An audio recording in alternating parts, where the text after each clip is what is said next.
a palavra do Senhor em Êxodo capítulo 2. Por favor, irmãos, Êxodo capítulo 2. Vamos à leitura. Nós leremos do versículo 1 ao versículo 10. Êxodo capítulo 2, versículo 1 ao versículo 10. Eu coloquei que seria do 1 ao 25. Na verdade, quando estava fazendo o sermão, achei interessante falar só do 1 até o 10 nesta noite. Então, nós pararemos do 1 ao 10. Vamos lá, leitura, Êxodo capítulo 2, versículo 1 a 10. Nascimento e educação de Moisés. Foi-se um homem da casa de Levi e casou com uma descendente de Levi. E a mulher concebeu e deu à luz um filho, e vendo que era formoso, escondeu-o por 3 meses. Não podendo, porém, escondê-lo por mais tempo, tomou um cesto de junco, calafetou-o com betume e piche, e pondo nele o menino, largou-o no carriçal à beira do rio. Armando o menino, ficou de longe para observar o que lhe havia de suceder. Desceu a filha de Faraó para se banhar no rio, e as suas donzelas passeavam pela beira do rio. Vendo ela o cesto no carriçal, enviou a sua criada e o tomou. Abrindo-o, viu a criança, e eis que o menino chorava. Teve compaixão dele e disse: este é menino dos hebreus. Então disse a sua irmã, a filha de Faraó: queres que eu vá chamar uma das hebreias, que sirva de ama e crie a criança? Respondeu a filha de Faraó: vai. Saiu, pois, a moça e chamou a mãe do menino. Então lhe disse a filha de Faraó: leva esse menino e cria-o. Pagar-te-ei teu salário. A mulher tomou o menino e o criou.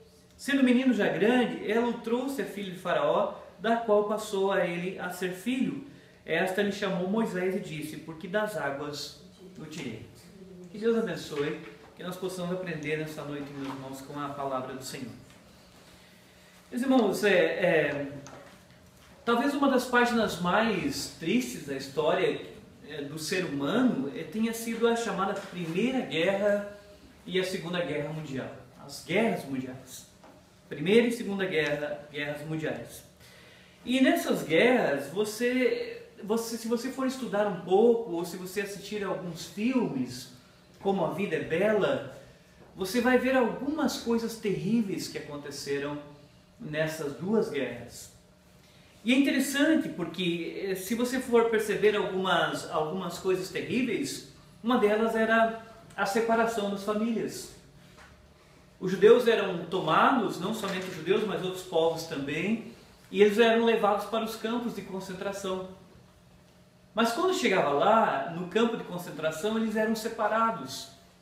Separava-se homens que ficavam no local, separavam-se as mulheres que ficavam no local, e até crianças, algumas crianças ficavam em determinados locais se não fossem exterminadas. E era assim que era feito na Segunda Guerra Mundial, principalmente. Os adultos eram levados, e principalmente você vê bastante foto de homens. Você vê bastante foto de homens que Hitler, na ideia dele, na solução final de exterminar os judeus, levava para os campos de concentração e deixava praticamente sem comida. Sem comida, a comida era a mínima possível. Então você pega os arquivos da Segunda Guerra Mundial e vai olhando as fotos, e você vai chorando de ver as fotos daqueles homens, e também tem algumas de mulheres, mas mais de homens, que estão praticamente só pele e osso.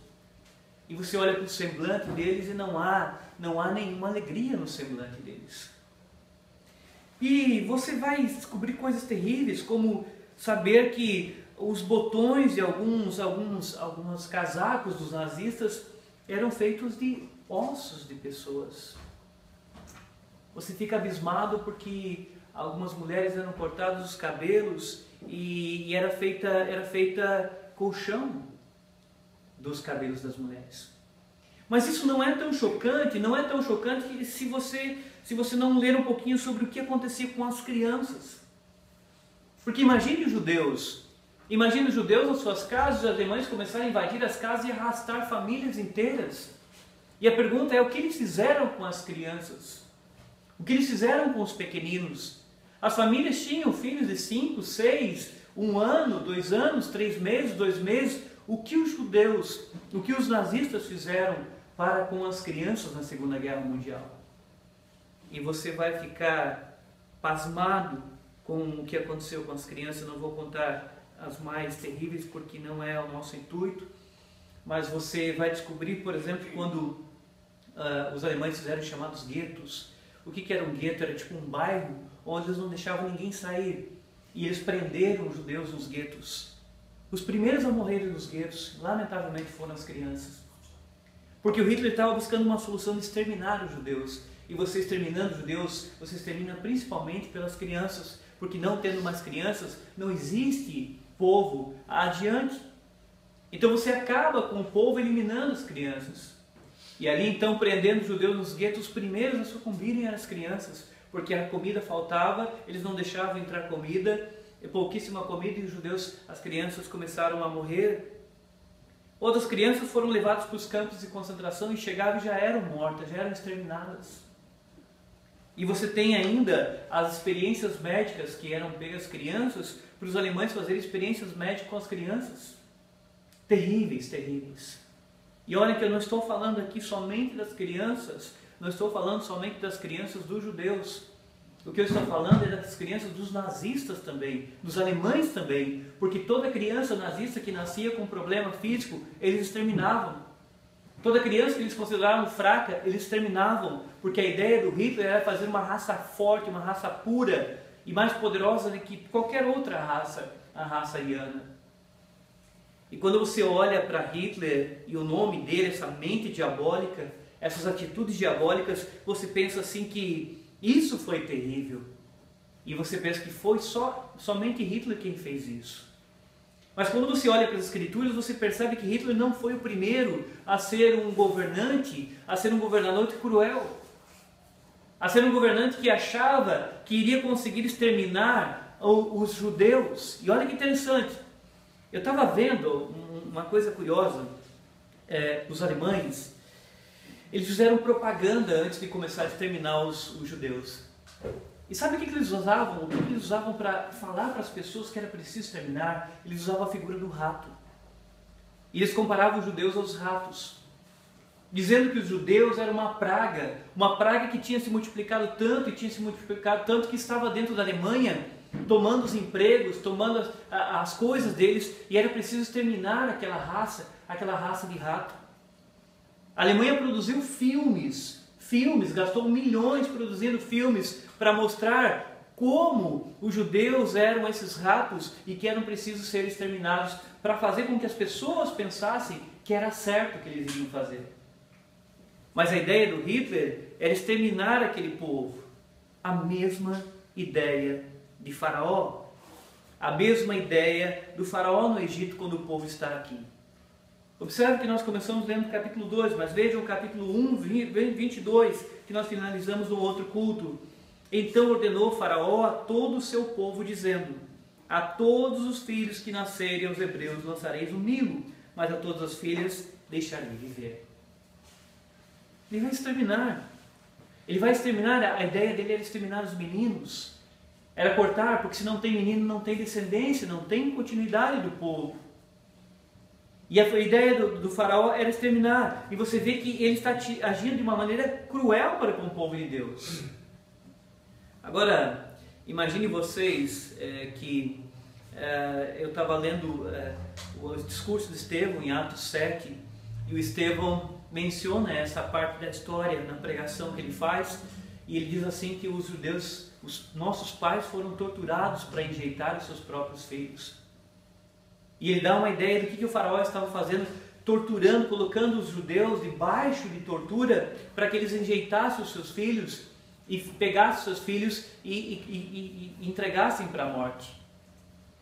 E quando você olha o texto mostra que o faraó deu ordens ao seu povo que pegasse os filhos judeus, os meninos, e lançassem nos rios. Agora, existe algo mais cruel do que ver um filho sendo morto e sendo morto dessa forma? Existe algo mais cruel do que uma mãe pegar e criar o seu filho, gerar o seu filho ali na gestação durante 9 meses, e nasce o seu filho, e depois pegar o seu filho e lançar dentro do rio Nilo? Para quem tem filho pequeno, principalmente agora nós nascemos, eu fiquei imaginando que terror essas famílias passaram.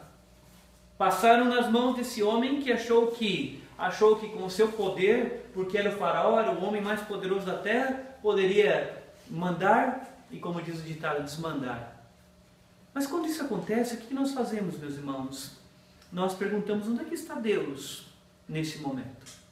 O que Deus está fazendo nesse momento para deixar essas coisas acontecerem? Lembre-se que a Bíblia começa a mostrar os dramas e ela mostra como Deus está agindo na história. Ele não deixa nunca de agir na história, nunca de mostrar o seu braço poderoso. No Novo Testamento, quando o Herodes manda matar as criancinhas abaixo de 2 anos, perceba, abaixo de 2 anos, a intenção dele era eliminar os meninos, porque ele pensava que conseguiria eliminar o prometido, o rei dos judeus.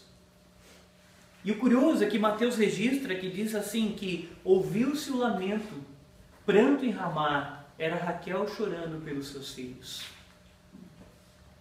E você percebe que esse drama do povo de Deus, de ter alguém querendo matar os filhos, não aconteceu apenas aqui em Êxodo, mas aconteceu também no nascimento do próprio Filho de Deus. E você vê que os filhinhos ali estavam sendo mortos da mesma forma que foram mortos aqui no período de Moisés, quando Moisés nasceu. Mas há algo curioso, há algo extraordinário. Você observa que Deus não perdeu o controle aqui e muito menos estava perdendo o controle lá. Que o povo dele estava sofrendo, mas Deus de forma alguma estava perdendo o controle, porque Ele tem governo absoluto sobre todas as coisas, inclusive nas horas de tristeza. Mas quais são as perguntas que nós fazemos nesse momento? Ou que as pessoas que sabem que nós somos cristãos, quais são as perguntas que elas fazem nesse momento? Onde está o seu Deus? Onde está o seu Deus? Você não diz que adora esse Deus? Que Deus é este? As pessoas dizem assim. Que Deus é esse que vocês adoram? Que Deus é esse? Porque as pessoas leem essa parte da Bíblia e elas ficam perguntando: mas que Deus é esse aqui que deixou o seu próprio povo, os filhos do seu próprio povo, morrerem dessa forma? Não é Ele quem governa todos os homens? Não é Ele quem governou o faraó? Se Ele governa o faraó, por que Ele não deixou então que o faraó não fosse tão cruel, fosse um faraó bonzinho? Mas as pessoas vão mais longe. As pessoas dizem assim para nós: como é que vocês podem dizer que Deus é amor? Como vocês podem dizer que Deus é amor se Ele permite isso acontecer, se Ele deixa isso acontecer? Mas há uma coisa curiosa. As pessoas dizem o seguinte: há uma ideia, e muitos crentes pensam assim, que Deus criou a terra, deu corda na terra como se fosse um relógio, e Ele deixou a terra andar da sua própria maneira, que Ele não se envolve com a terra, que Ele não escreve a história, que Ele não atua na história. Então, dessa forma, dessa ideia, a pessoa tenta ter uma resposta para dizer: olha, isso aqui estava acontecendo, mas acontecendo porque os homens são maus, Deus não tem nada a ver. É assim que as pessoas fazem. Mas quando nós olhamos as páginas da Bíblia, nós percebemos que Deus está governando aqui sim. Deus está governando aqui sim. Por quê, meus irmãos? Lembra do que eu falei no outro domingo. Havia uma promessa para Abraão. Havia uma promessa de que o povo deles, a descendência de Abraão, iria para uma terra estranha, seriam peregrinos. E Deus fala para Abraão, antes que Abraão tivesse descendência. Ele diz assim que os seus descendentes, eles vão ser peregrinos em terra estranha. E vão passar 400 anos lá. E agora você percebe que Êxodo está mostrando que esse tempo está se aproximando. O tempo da libertação está se aproximando. Mas o que Deus vai fazer agora nesse tempo da libertação? O faraó se levanta para tentar impedir que os meninos continuem nascendo, mas Deus tem um libertador que Ele vai levantar. Alguém que vai ser o libertador, que vai dirigir o povo dele na saída do Egito. Da mesma forma que o nosso Senhor, no Novo Testamento, assume essa figura dizendo: eu sou, e Ele se coloca como libertador. Mas, no entanto, o nosso Senhor coloca-se como libertador não de um cativeiro egípcio, não de alguém estar no cativeiro egípcio, mas o Senhor se coloca como libertador do pecado. Mas assim como o povo estava escravizado, o Senhor Jesus Cristo no Novo Testamento começa a colocar que nós também somos escravos do pecado e precisamos de uma libertação. Ele está fazendo exatamente uma ligação com esse livro da Bíblia, da escravidão do povo no Egito. Porque quem é escravo precisa de um libertador. E quem é escravo precisa que o libertador se levante. E Deus então, a partir de capítulo 2, o Êxodo, vai nos mostrar como Deus vai cuidar agora, para cuidar de um menino, para atender esse menino, para que esse menino cresça e ele seja o libertador. Como Deus vai colocar sua mão na história e trabalhar para que quando o povo ore, e engraçado está valendo, o povo começa a orar exatamente no período que Deus disse que eles iriam ser libertos. E Deus está trabalhando na história para agora levantar esse libertador que é Moisés aqui. Então no capítulo 2, 1 nós lemos, versículo 1, acompanhe comigo. Foi-se um homem da casa de Levi e casou-se com uma descendente de Levi. Aqui nós não temos o nome dos pais de Moisés. Mas se você for à frente, você vai perceber que o nome do pai dele era Amram. E o nome da mãe dele era Joquebede. Então esse homem que é citado aqui, e olha que coisa curiosa, a pessoa que escreveu isso foi o próprio Moisés, fosse um homem da casa de Levi e casou-se com uma descendente de Levi. Ele está falando da própria pai, da própria mãe. E olha que coisa curiosa, porque ele vai não dar nem nome para os seus pais aqui. Para mim ele tenta transmitir uma ideia de simplicidade no nascimento dele. Ele tenta mostrar uma ideia de que os pais dele, se fosse um homem, ele não faz questão de mostrar que o pai dele era importante, que a mãe dele era importante, que ele nasceu de uma família importante. Mas ele mostra que ele nasceu de uma família simples. Sequer ele dá um nome para os pais aqui nesse texto. E a semelhança com o libertador levantado por Deus, lá no Novo Testamento, nosso Senhor, é tremenda. Porque quando você lê lá em Mateus, este é o livro da genealogia de Jesus Cristo, filho de Davi, filho de Abraão, e começa a mostrar a descendência, mas quando chega lá embaixo, vai mostrar que ali tem um casal chamado José e Maria, simples. Claro que o nosso Senhor não nasceu da união, da relação entre José e Maria, mas são aqueles que Deus escolheu para ser a família do Senhor. Maria engravidou virgem, mas o Senhor chama depois José de pai. Agora olha que interessante, meus irmãos, observando aqui o nascimento de Moisés. Então nasceu, e você percebe, olhando para Hebreus, que também menciona esse texto, percebe que os pais resolveram não entregar o menino e esconder o menino. E o texto diz que eles esconderam o menino por 3 meses. 3 meses. E Êxodo mostra que os pais dele tiveram fé. Tiveram fé. Que eles fizeram isso pela fé de esconder o menino. E eu gostei de uma coisa curiosa, porque lendo Atos e lendo Hebreus, o Estevão diz que o menino era formoso aos olhos de Deus. Para mim, o Estevão diz assim, que esse menino nasceu e Deus está olhando para o menino desde o seu nascimento. Que Deus tem um propósito para esse nascimento. Mas pela fé os seus pais escondem o menino. Mas como é que você esconde um menino que recém-nascido? O nosso está aí. E todo dia, não tem um dia que ele não chore. Não tem um dia que ele não comece a chorar por várias coisas, ou por uma cólica, ou porque quer mamar. E como é que você consegue esconder uma criança durante 3 meses? E você percebe que os pais estão demonstrando fé. Estão demonstrando fé de que eles estão escondendo a criança e não vão entregar, porque eles estão confiando que Deus, com certeza, de alguma maneira, iria agir com a vida do pequeno Moisés. Então você observa que eles escondem ele por três meses. Eu estava lembrando dessa ideia de esconder. Na Segunda Guerra Mundial até tem um filme famoso, chama-se Refúgio Secreto. Quem ainda não assistiu, assista esse filme. A Corrie ten Boom, né? E com a família dela na Holanda, eles resolvem esconder judeus. Para que não fossem levados. E eles pegam e escondem famílias inteiras. Escondem famílias inteiras na casa, arrumam um local e eles vão escondendo famílias inteiras, fazendo com que os nazistas não encontrassem para não exterminar aquelas famílias. E a história de Corrie ten Boom é uma entre tantas outras que fizeram isso, tentaram esconder. Algumas eram pegas. Algumas eram pegas porque os nazistas chegavam e alguma criança chorava ou alguma coisa acontecia e eram pegas e eram mortos aqueles que estavam escondidos e também eram mortos aqueles que tentavam esconder. Mas nós vemos uma família que se propôs a esconder o menino e consegue esconder por 3 meses. Isso tem semelhança com o nosso Senhor? É claro que tem semelhança. Porque quando Herodes se levantou para matar os meninos, o anjo avisa para José e Maria: saiam daí.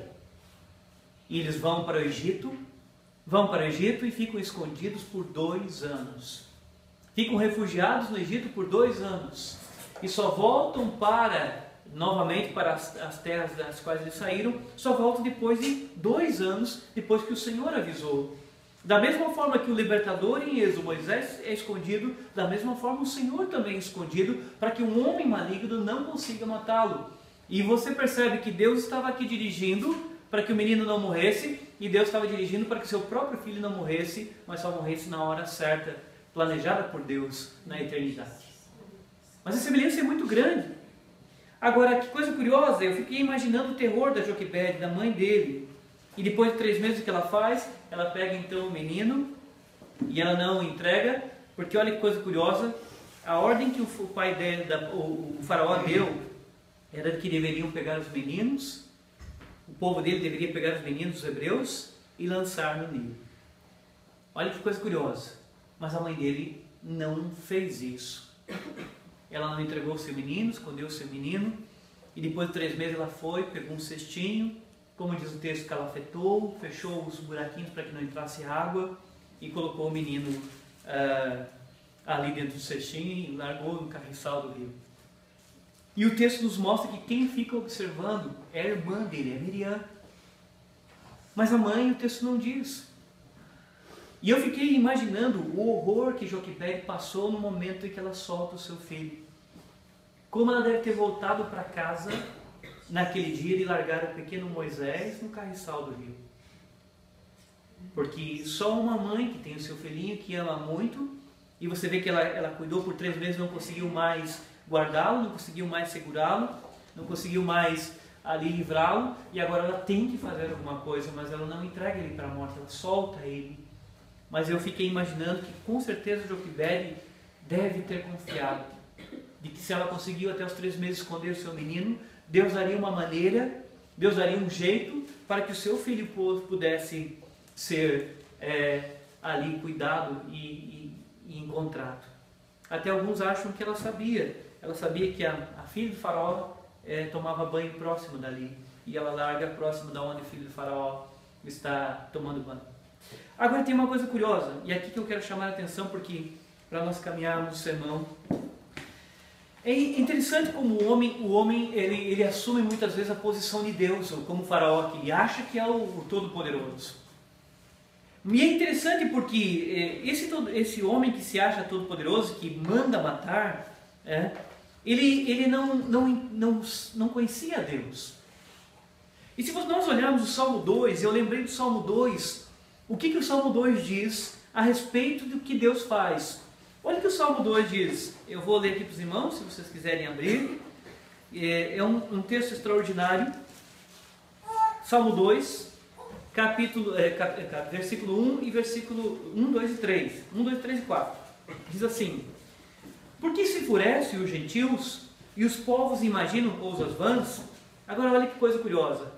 Os reis da terra se levantam e os príncipes conspiram contra o Senhor e contra o seu ungido, dizendo: rompamos os seus laços e sacudamos de nós as suas algemas.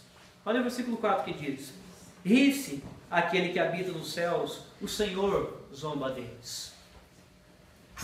O Senhor ri, zomba dos homens, porque os homens pensam assim: vamos arquitetar o mal, vamos planejar o mal e vamos executar o mal. E nós vamos conseguir colocar em prática o mal. E Deus ri dos homens e zomba deles, porque como é que os homens conseguem planejar o mal e executar o mal sem que Deus não permita? Os homens não conseguem fazer isso. E você vê o faraó pensando assim: vou exterminar os israelitas. Aí a mãe dele coloca ele num cestinho, e a própria filha do homem que mandou executar vai tomar banho. E o curioso, porque o pai manda matar todos os meninos, e agora a filha dele vai encontrar um menino que ela diz: esse menino é dos hebreus. Ela diz isso, ela sabe. E Deus vai fazer uma ironia, porque é uma ironia do livro de Êxodo, mostrando que aquele homem que pensa em matar todos os meninos, agora vai receber um menino dentro do seu palácio, dentro da sua família, e vai ser como neto. Porque quem encontrou foi a sua filha que vai criar como filho. E se ela vai criar como filho, ele é considerado então avô do menino que agora vai ser pego ali. Muito mais, não só pegá-lo, mas vai educá-lo, e essa educação que o menino vai receber, que o Estevão diz que Moisés foi educado em toda a ciência egípcia, essa educação vai servir lá na frente para Deus usar, para levar o seu povo para a terra prometida. Ou seja, o homem que intentou o mal, agora Deus começa a trabalhar para mostrar que Deus se ri dele e vai trabalhar para que isso agora se torne uma bênção na vida do povo, com o mesmo homem que manda executar os meninos. E o pai manda matar, a filha desobedece o pai, pega o menino e diz para a mãe, olha, pegue e crie, né? Crie porque eu vou ter que pagar salário e eu vou criar como meu próprio filho. O interessante é que eu estava lendo e pensando, a compaixão que faltou no pai, você encontrou na filha. Porque o pai não tem nenhuma compaixão. Nenhuma compaixão. Ele disse, olha, todos os meninos que nascerem, lancem no Nilo. Mas quando a filha dele pega, olha como a filha dele é diferente do pai. Como ela não é da mesma, como a gente diz lá na serra, não é da mesma laia. Né? E quando a filha pega a criança, ela olha para o menino chora, a Bíblia diz assim que ela teve compaixão do menino. Esse menino é dos hebreus. E diz que ela teve compaixão. Então Moisés registrando, e veja bem que Moisés está registrando a sua mãe adotiva. Ele está falando da sua mãe adotiva. Mostrando que a sua mãe adotiva, que o adotou, e ele cresceu até os 40 anos, ficou ali, que ela teve compaixão dele. Coisa que o pai dela não teve. Mas não para por aí, meus irmãos. Você percebe então que Deus vai trabalhar com o ser humano também, não é somente um governo, uma soberania, simplesmente uma soberania fria, mas Deus vai trabalhar com pessoas. E eu fiquei imaginando a mãe de Moisés, a Joquebede, voltando para casa, largou o menino, a irmãzinha dele fica ali, aí quando a princesa pega o Moisés, a menina corre, a menina é espertíssima, a menina é super esperta, inteligentíssima, a Miriam. Você vai ver que depois ela sai com ele, lá na libertação ela vai sair, ela vai aparecer lá na frente, e a Miriam corre e diz assim, olha, você quer que eu arrume uma ama para ele, uma babá para ele? Eu te arrumo. Porque ela não tem problema em se aproximar da princesa, ela é menina, ele deu ordem para matar os meninos, ela não tem nenhum problema. E ele se arrume, então vai achar. E eu fiquei imaginando como a Miriam voltou para casa, como é que ela chegou na casa, porque ela foi chamar a mãe, porque a mãe teve que ir lá. Como é que ela chegou lá na casa dela gritando, mãe? A senhora não vai acreditar. A princesa pegou Moisés. Moisés não, porque ele não era chamado de Moisés ainda. Porque ele não tem o nome dele como ele foi chamado pela própria família. Mas ela pegou o menininho. Ela pegou o menininho e eu disse para ela, quer que eu arrume uma babá? E ela disse, quero. Então vamos lá, mãe.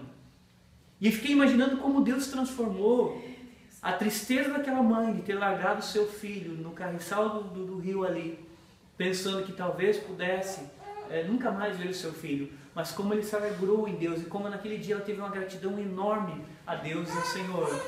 Tu realmente, de fato, governa todas as coisas, tu realmente és soberano e tu, Senhor, sabe o que fazes. E o mais interessante dessa mãe é que eu vejo ela uma confiança extraordinária, porque ela cria o menino até o combinado com a filha de Faraó e depois vai lá e leva o menino, provavelmente depois que desmamou, e ela entrega. E eu fiquei imaginando que se ela entendeu, se ela confiou, se ela entendeu que Deus cuidou dele, não permitiu que ele morresse aos 3 meses, depois quando ela solta no rio, Deus cuidou novamente. Eu fiquei imaginando que novamente a Joquebede entendeu que se Deus estava cuidando da vida daquele menino, ele continuaria cuidando, mesmo que ela entregasse nas mãos do faraó. Agora, algumas coisas, meus irmãos, para nós caminharmos para o fim. Algumas coisas que são do texto que nós precisamos perceber. Há uma ironia no nome que a mãe do Moisés dá, a princesa dá.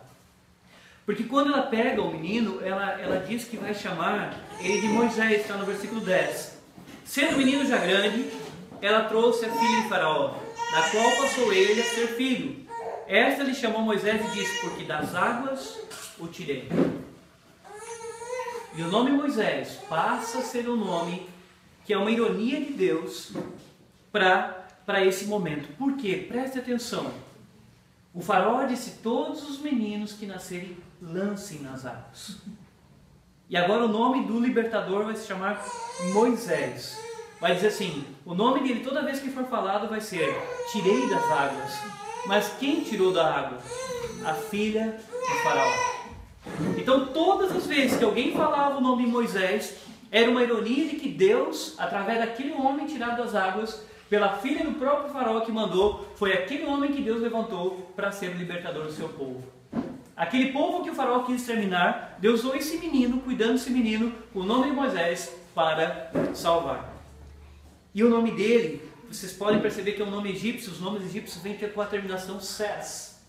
O meu filho Manassés tem esse nome porque é um nome egípcio. Moisés também é um nome egípcio. Ele tem uma terminação Ses.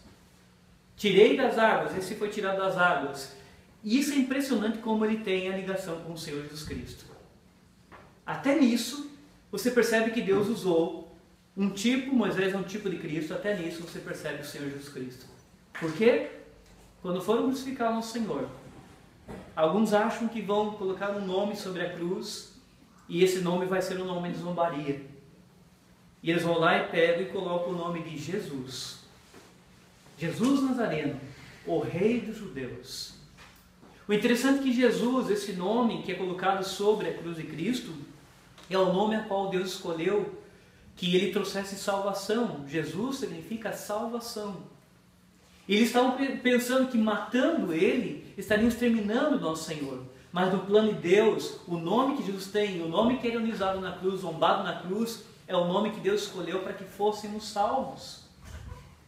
Então todas as vezes que eles zombaram do Senhor colocando o nome Jesus Nazareno, Rei dos Judeus, mas todas as vezes que esse nome fosse mencionado, não seria um símbolo de algo que alguém foi derrotado, mas seria um nome que seria lembrado como salvação que o Senhor nos deu através da cruz.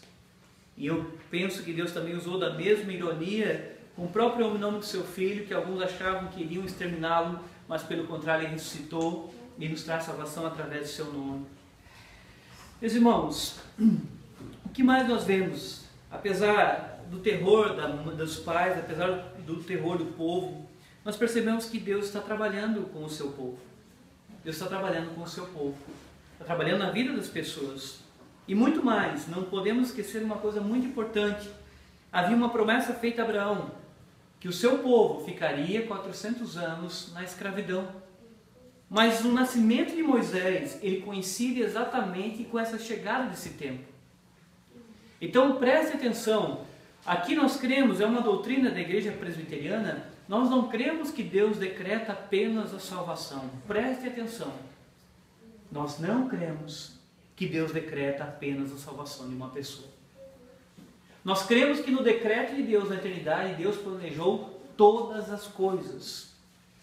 Inclusive, até mesmo o cestinho, até mesmo a princesa ter pego, Deus na sua onisciência e na sua sabedoria, Deus pensou em todas as coisas. Não pensem que vai ser um acaso, que Moisés vai ser achado por acaso. Não pensem que ele está sendo salvo por acaso, mas Deus está trabalhando todos os detalhes da história para glorificar e para cumprir a sua promessa. Eu fiquei imaginando, lá em Rio Claro, nós moramos num local que no verão, e na seca você via aquela nuvem de poeira em cima do bairro que nós morávamos. Mas era uma nuvem terrível, que você passava assim dos móveis, vinha grosso de poeira, que não tinha nenhuma rua asfaltada onde nós moramos em Rio Claro. E nós moramos por 5 anos e meio.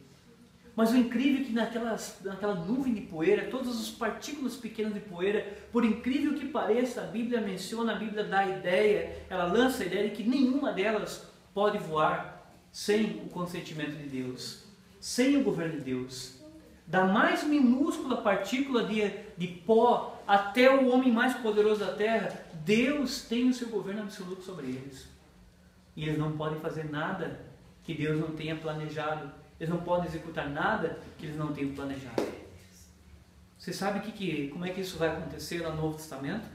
A igreja vai orar em Atos 4. A igreja vai orar e a igreja ora e a igreja fala assim, olha, que Deus ungiu, né? E Deus levantou o Herodes, o Pôncio Pilatos, e eles mataram a Jesus. Mas a igreja ora assim, eles mataram, mas eles fizeram o que a mão do Senhor havia pré-determinado. Eles oram exatamente assim, diz assim, eles mataram, mas isso não fugiu do governo do Senhor. E para finalizar, meus irmãos, o que nós vemos? Qual é a mensagem para nós aqui? A mensagem para nós é que Deus, Ele não perde o seu controle, a sua mão poderosa está trabalhando na história, e até mesmo nos momentos mais terríveis do seu povo, Deus está trabalhando. Se você observar, para mim, o livro que mostra para nós hoje, muito semelhante a este, é o livro de Apocalipse. Porque no livro de Apocalipse, quando você lê, você percebe tantas coisas que são mencionadas que irão acontecer com o povo de Deus. Morte, algumas coisas são mencionadas ali, perseguições. E você percebe que no livro de Apocalipse, apesar de todo o terror que o povo de Deus vai sofrer, que é mencionado no livro de Apocalipse, o livro mostra sempre que o Cordeiro vai triunfar. Que o Cordeiro vai triunfar. Que os males, o mal não consegue imperar, porque o Senhor é quem está governando tudo. E para fechar, eu fiquei imaginando algumas épocas que Apocalipse foi consolo. Quando João escreve o Apocalipse, os cristãos estavam sendo perseguidos, estavam sendo mortos, estavam sendo exterminados. E o que João queria, o que o Espírito Santo queria quando escreve o Apocalipse numa época que o povo de Deus está sofrendo, como naquele período lá no Egito? Consolo, porque nós sabemos que Deus não perde seu controle, mesmo no momento de perseguição. Mesmo no momento em que os cristãos entraram dentro das arenas, vestidos de peles de animais, para que colocasse ali na arena e soltasse os animais ali com fome, e eles cheirassem a pele e corressem para matar os cristãos que estavam ali com pele sobre seu corpo. E que consolo eles têm? O consolo que eles têm é saber que nós temos um Deus que governa mesmo diante das tragédias, mesmo diante de governadores maus como é o faraó. E muito mais, que o nosso Deus ele tem planos que Ele está cumprindo, e no final do Apocalipse você vê que Ele executará esse plano. O último texto que eu quero mencionar é o texto de Apocalipse. É um texto que eu gosto bastante, em Apocalipse 6. Eu gostaria que os irmãos lessem comigo para nós finalizarmos com esse texto. Que nos traz consolo para com as nossas vidas, independente do que nós estejamos passando. Capítulo 6 é o quinto selo. Capítulo 6, versículo 9 até o 11. O quinto selo. Vamos acompanhar a leitura. Apocalipse capítulo 6, versículo 9 até o 11. Quando ele abriu o quinto selo, vi debaixo do altar as almas daqueles que tinham sido mortos por causa da palavra de Deus e por causa do testemunho que sustentavam. Clamaram em grande voz, dizendo: até quando, ó soberano Senhor, santo e verdadeiro, não julgas nem vingas o nosso sangue dos que habitam sobre a terra? As pessoas que foram mortas, as almas, o texto diz, estão perguntando para Deus: Senhor, quando é que vai haver justiça? Quando é que vai haver? Será que o Senhor não está percebendo que os homens maus estão operando, estão matando, estão realizando? Cadê a justiça? É isso que as pessoas nos perguntam: cadê o teu Deus? Por que esse Deus é amor? Se Ele é amor, por que Ele faz essas coisas? Por que Ele permite essas coisas, as criancinhas serem mortas, lançadas no Nilo? E aqui eles estão fazendo essa pergunta: cadê a justiça? E olha o que é dito para eles, versículo 11: então a cada um deles foi dada uma vestidura branca, e eles disseram que repousassem ainda por pouco tempo, até que também se completasse o número de seus conservos e seus irmãos que iam ser mortos, como igualmente eles foram. E eu fico pensando, eles perguntam: quando é que vai haver justiça? O Senhor diz para eles assim: calma, ainda precisa completar o número dos que serão mortos, mas depois o Cordeiro verá, Ele triunfará, e nós temos essa certeza que o Senhor um dia triunfará sobre o mal. Ele já triunfou sobre o mal na cruz, mas nós cremos que o mal vai ser retirado da face dessa terra, que nós vemos tantas coisas. Então, meus irmãos, que nós confiemos no nosso Deus, na bondade do nosso Deus, na direção do nosso Deus, e que nós, como povo de Deus, saibamos dessas histórias e como Deus agiu na história.